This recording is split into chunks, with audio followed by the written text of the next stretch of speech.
Now, today we're doing something a little different. We're going to be taking a deep dive into a CV, which is basically like a professional roadmap of somebody's career. Yeah, you can really think of it as a treasure map.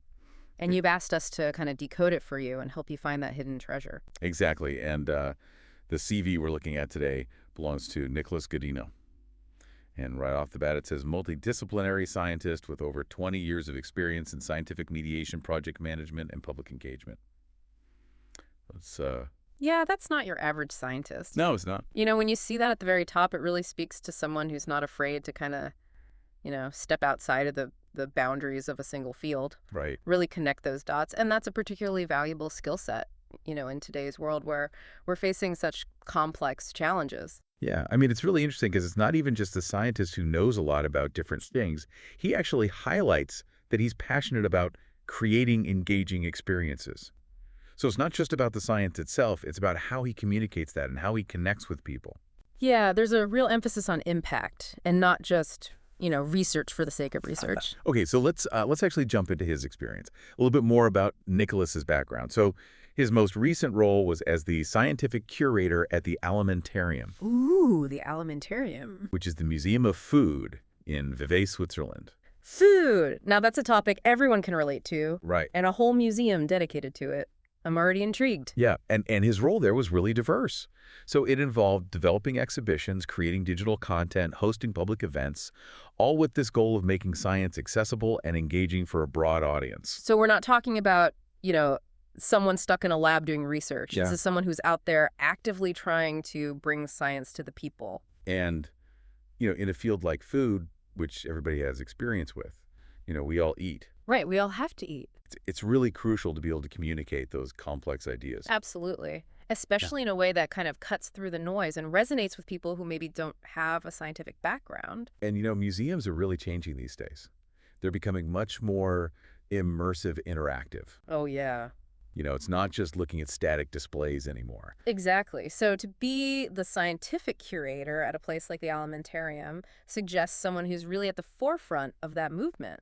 Now, before the Alimentarium, Nicholas worked as a senior scientist at the Nestle Research Center. Okay, so we're seeing that kind of blend of the academic research with corporate experience. Exactly. And he actually held positions in both Switzerland and China. Interesting. What do you think about that international component of his career? I think it speaks to a certain level of adaptability. Yeah, for sure. Being able to work in different cultural contexts, especially a place like China, which is so distinct from Switzerland. Right. And not everyone can, seamlessly transition between those different environments. Right. And thinking about Nestle, they're obviously a major player in the food industry.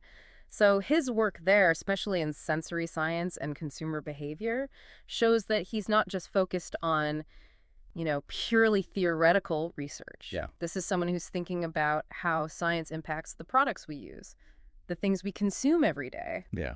I mean, the connection's really clear there. Right. There's that applied research element. And it's not just about the research itself. It's also about the collaboration.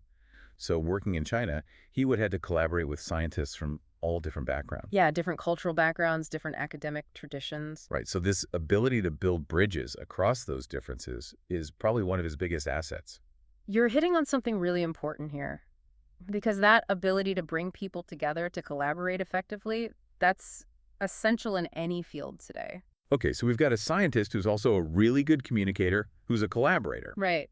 Multi-talented. But it doesn't stop there. So No. if you look at his public lectures and media contributions, Oh, this is where it gets interesting. he's done a ton of work in television and radio. It looks like he's even created video series on food and nutrition. Exactly. So, for example, he did a series on veganism for RTS Découverte Yeah. and a show called Patapols for SRF. So he's not just talking about science. He's actually out there producing content. Exactly. And this show, Patapols, is all about exploring the history and science of food, Oh, wow. even featuring recipes. Cool. Oh. So this suggests someone who's not only comfortable talking about science, but who can actually make it entertaining. Yeah, exactly. And for a broad audience, too. Right, because not everyone is going to read scientific journals, Right.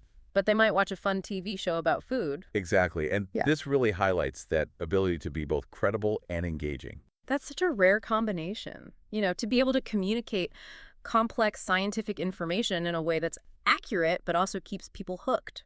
Right. I'm starting to see a pattern here. I am too.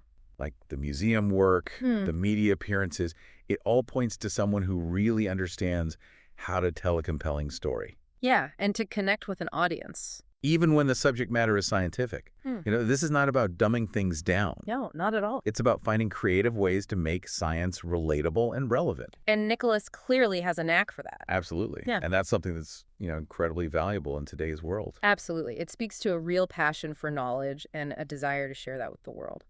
And, it's not just us saying this. We also have access to a few of his recommendation letters. Which could really give us a peek behind the curtain. Exactly. And what's really striking is that they consistently praise his ability to translate complex topics into clear and engaging narratives. So it's not just communication. No, it's more than that. It's leadership, too. It is. It suggests someone who can inspire and motivate others, not just, in the lab or in a classroom, but in a much broader sense. Yeah, and they highlight how he brings people together. Right. He fosters collaboration. He gets things done. Exactly. And that's what really sets him apart. It paints a picture of someone who thrives in these collaborative environments, someone who can lead and inspire teams to achieve extraordinary things. Okay, so we've covered a lot of ground already. We've talked about his multidisciplinary background, his communication skills, his international experience, even his leadership qualities. It's quite impressive. What's really striking me is how all of these seemingly disparate pieces actually fit together. It's like we're starting to see this beautiful mosaic emerge. Right. And each tile, each experience contributes to this larger picture of someone with truly unique capabilities. So we've got the scientist who's a communicator, who's a leader, Yeah. and he's passionate about food. Yeah. It's a pretty potent combination. It makes me wonder what kind of impact someone like this could have in the world. Like, what doors could this background open? Yeah, that's a great question. Yeah. And, looking at his CV, he's already excelled in research museums, media. It's like he's built a career on defying expectations. Exactly. So let's play a little game of what if here. If you were looking at this CV and thinking about potential roles for Nicholas, what would come to mind? Ooh, okay, I like this game.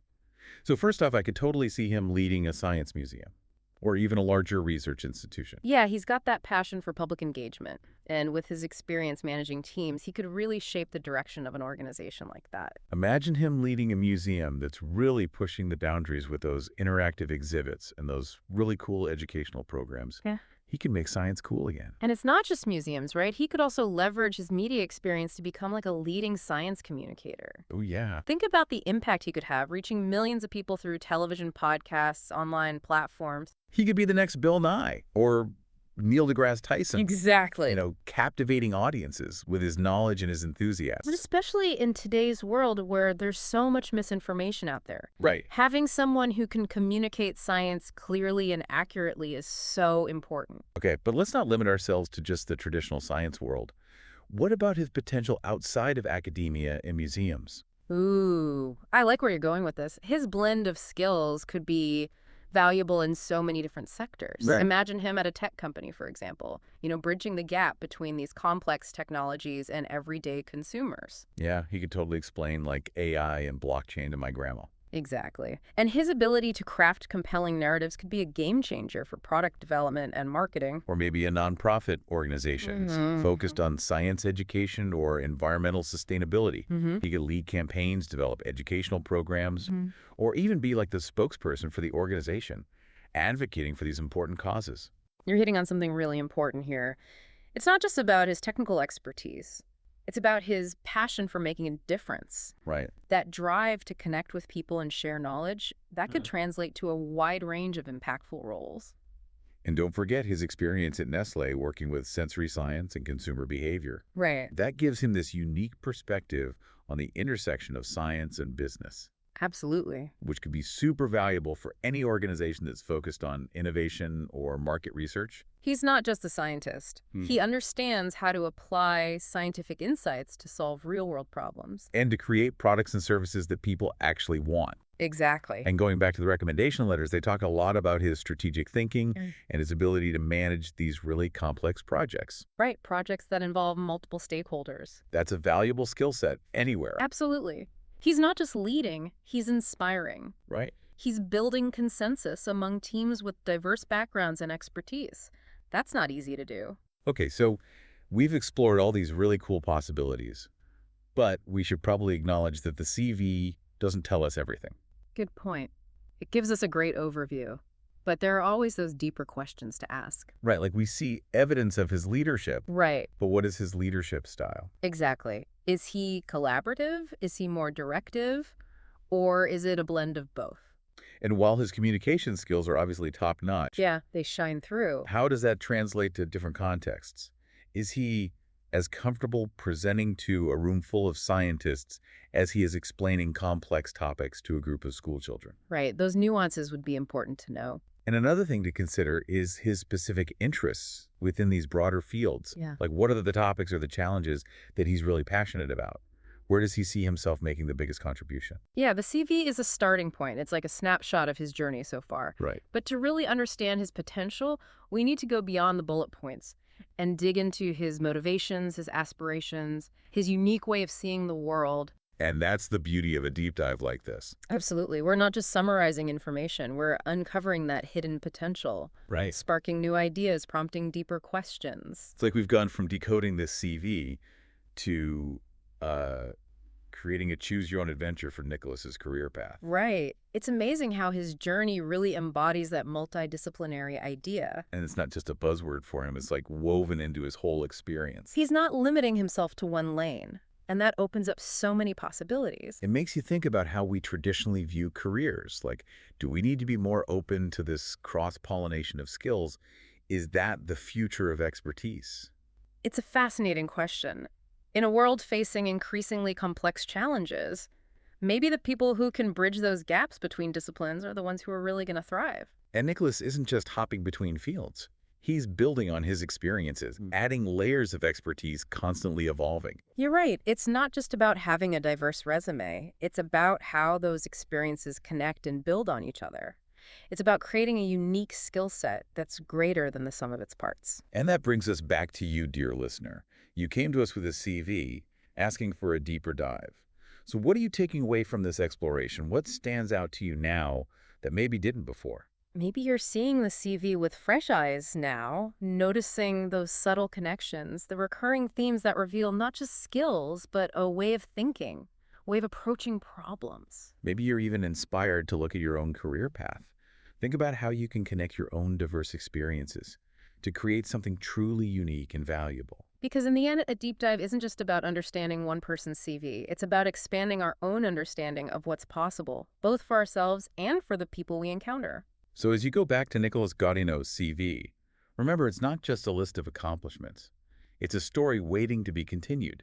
And who knows, maybe you'll be the one to help write the next chapter. That's the beauty of potential, isn't it? It's full of possibilities waiting to be explored, and we hope this deep dive has given you the tools and the inspiration to do just that. That's a wrap on this episode of The Deep Dive.